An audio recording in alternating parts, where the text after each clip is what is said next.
नमस्कार दोस्तों, स्वागत है आप सभी का एक बार फिर से टीचिंग वाला पर। मेरा नाम कमलदीप सिंह है।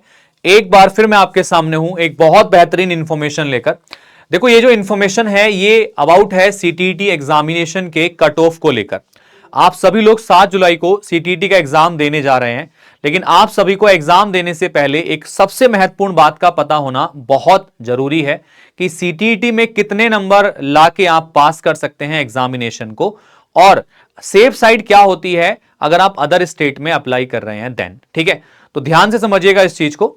अगर आप जनरल कैंडिडेट हैं तो आपको 150 प्रश्न में से 90 नंबर लाने होते हैं। जनरल कैंडिडेट को 90 नंबर पर पास माना जाता है और ये 150 का 60% होता है। अगर हम बात करते हैं ओबीसी, एससी या एसटी कैटेगरी के लिए, तो इसमें 55% अंक चाहिए होते हैं, जो कि 85.5 होते हैं। लेकिन कहीं कहीं पर या मोस्टली 82 नंबर पर भी हम 150 में से क्वालिफाई मान लेते हैं। सीटीईटी के एग्जामिनेशन को अलाउ कर दिया जाता है 82 मार्क्स वालों को भी। ठीक है, तो अगर यहां पर देखा जाता है, अगर आप सेंट्रल में अप्लाई कर रहे हैं, यानी कि सेंटर में अप्लाई कर रहे हैं, या फिर अपनी अपनी स्टेट में अप्लाई कर रहे हैं, तो आपका ये कट ऑफ मार्क्स सेम रहता है। लेकिन अगर आप किसी दूसरी स्टेट में अप्लाई करने के लिए जाते हैं तो आपको एज अ जनरल कैंडिडेट वहां पर ट्रीट किया जाता है। आपको एज अ जनरल कैंडिडेट वहां पे ट्रीट किया जाता है, तो उसके अनुसार आपको सीटीईटी में 90 नंबर लाने जरूरी होते हैं। ठीक है, तो जितने भी दोस्त ऐसे हैं वो चाहते हैं कि किसी भी स्टेट में अप्लाई कर सकें सीटीईटी एग्जामिनेशन के बेसिस पर, तो प्रिपरेशन इस तरीके से करनी है, एग्जामिनेशन को इस तरीके से अटेम्प्ट करना है कि 90 नंबर से ज्यादा ही नंबर आपके पास में होने चाहिए, तो अब आप सेफ होते हैं हर स्टेट में। लेकिन अगर आप बात करते हैं इस कट ऑफ की, तो अपनी अपनी स्टेट में और सेंटर पे ये एलिजिबल होती है, लेकिन ये अदर स्टेट में एलिजिबल नहीं होती है आपकी, जहां पर आप अप्लाई करना चाहते हैं। ठीक है, तो कोशिश करिए सभी लोग जो है 90 नंबर से ज्यादा नंबर लेके आए, ताकि कहीं कोई प्रॉब्लम आपको देखने के लिए ना मिले। 7 जुलाई को आपका एग्जामिनेशन है, तो मैं आपको कुछ टिप्स भी यहां पर देना चाहूंगा एग्जामिनेशन के पॉइंट ऑफ व्यू से, कि किस तरीके से इस बचे हुए दिनों में आप अपनी प्रिपरेशन को करें, या फिर एग्जामिनेशन में किस तरीके से आपको डील करना है प्रश्न पत्र को, ताकि आप टाइम को आराम से मैनेज करके अपने क्वेश्चंस को इजीली अटेम्प्ट कर सकें। देखो, सबसे पहली चीज होती है इस समय पर हमारे मन में एक डर सा हमारे मन में उत्पन्न हो जाता है। सबसे पहले तो हमें उस डर को रिमूव करना है। सभी को अभी यह लग रहा होगा कि यार हमने कुछ नहीं पढ़ा है, हम जो पढ़े थे सब भूल गए हैं, दिमाग में कुछ ब्लैंक हो गया है बिल्कुल। ये हर किसी के साथ में होता है, तो इसको देखकर घबराना नहीं है। पेपर देखोगे तो खुद ब खुद चीजें याद आती चली जाएंगी आपको। बट अभी आपको सबसे पहले तो फोकस जो करना है लास्ट मिनट टिप्स पर, तो जो प्रीवियस ईयर क्वेश्चन पेपर्स हैं, ठीक है, तो प्रीवियस ईयर क्वेश्चन पेपर्स को तो आप एक बार जो है रिवाइज करिए सारे के सारे लोग। प्रीवियस ईयर क्वेश्चन से आप लोग प्रैक्टिस करिए सारे के सारे लोग। अगर आपने स्टार्ट नहीं किया है तो कम से कम डेली, जितने दिन बचे हुए हैं, डेली 1 या 2 प्रीवियस ईयर क्वेश्चन पेपर लगाइए, जिससे आपको आइडिया लगेगा कि एग्जाम में कैसे प्रश्न पूछे जाते हैं। दूसरी चीज ये है कि अभी ऐसा टाइम चल रहा है कि हमें सबसे पहले टाइम का मैनेजमेंट पेपर में करना बड़ा जरूरी होता है, क्योंकि अगर हम टाइम मैनेज नहीं कर पाते ना, तो एग्जाम का समय निकल जाता है, हमारे क्वेश्चन पूरे नहीं हो पाते हैं। तो कैसे हम उन प्रश्नों को कर सकते हैं, इसको आइए एक बार मैं आपको बता देता हूं। सबसे पहले जो हमारे डिफरेंट सब्जेक्ट्स होते हैं, तो सबसे पहले आप उस सब्जेक्ट को अटेम्प्ट करिए जिसमें आप सबसे ज्यादा परफेक्ट हैं। ठीक है, और कोशिश करिएगा कि जिस सब्जेक्ट में आपको टाइम लगता है ज्यादा, जैसे कि मैथमेटिक्स हो गया, मोस्टली बच्चे मैथमेटिक्स में ज्यादा समय व्यतीत करते हैं, तो मैथमेटिक्स के लिए समय निकाल के रखिए बाकी अदर सब्जेक्ट से। जैसे कि आप जो है सीडीपी के सेक्शन को 15 से 20 मिनट के बीच में कर लीजिए, आपके ईवीएस के सेक्शन को 15 से 20 मिनट में कर लीजिए।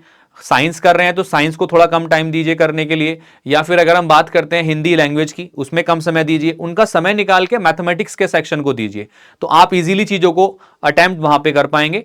सबसे पहली चीज है मन को शांत रखना है अपने, और आगे की प्रिपरेशन को करते रहना है। ठीक है, दूसरी चीज, इस टाइम पर सबसे बड़ी प्रॉब्लम एक और सामने आती है कि हम कंसंट्रेशन नहीं कर पाते हैं। दिमाग में हमेशा यही चलता रहता है कि भाई हम पास कर पाएंगे कि नहीं कर पाएंगे। वो सेकेंडरी थिंग है, उसको भूल जाओ।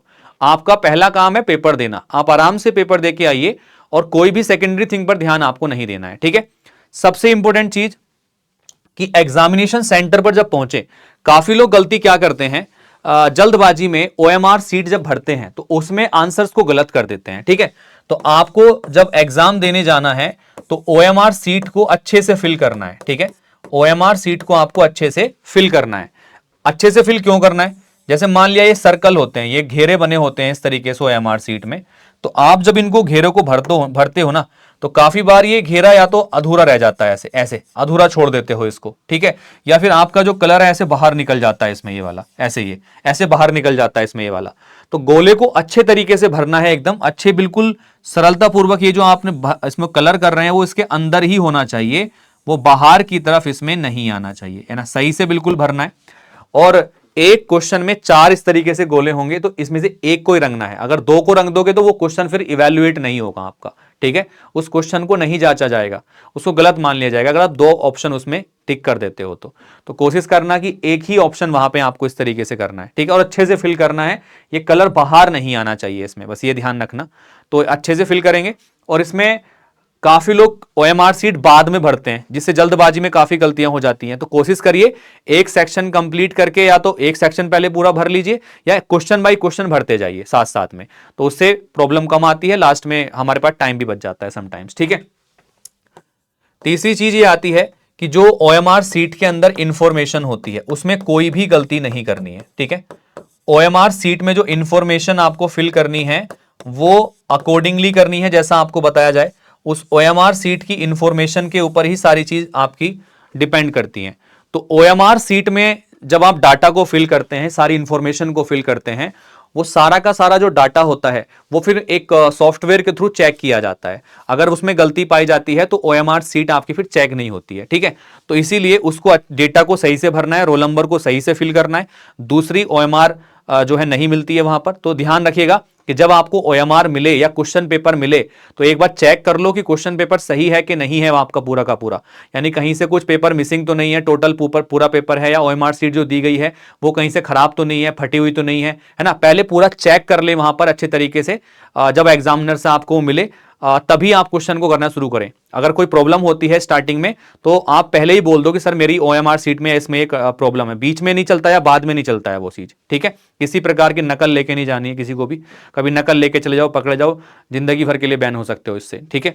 दूसरी चीज, इंपॉर्टेंट चीज ये है आपकी कि आप आराम से जब जाएंगे एग्जामिनेशन के दिन तो वहां आपको 1 घंटा पहले पहुंच जाना है।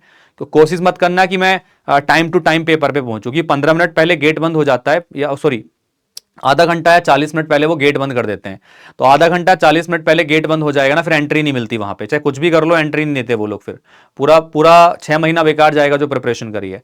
तो कोशिश करना सारे लोग टाइम से एग्जाम सेंटर पर पहुंचो, टाइम से पेपर के सेंटर के अंदर घुसो, टाइम से पेपर दो, आराम से करो, कोई दिक्कत नहीं है, ठीक है।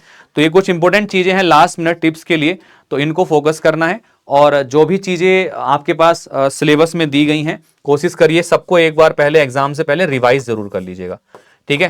कंप्लीट रिवीजन कर लो आपका हर किसी चीज का। बाकी तो हम अपनी तरफ से करा ही रहे हैं यूट्यूब क्लासेस के थ्रू आपको रिवीजन, बट आप भी अपनी तरफ से प्रिपरेशन करते रहिए वहां पर, ठीक है। चलो, तो अपना ख्याल रखना सारे लोग, अच्छे से एग्जाम दे के जाओ, टीचिंग वाला आप सभी के साथ में है। So all the best, take care, thank you and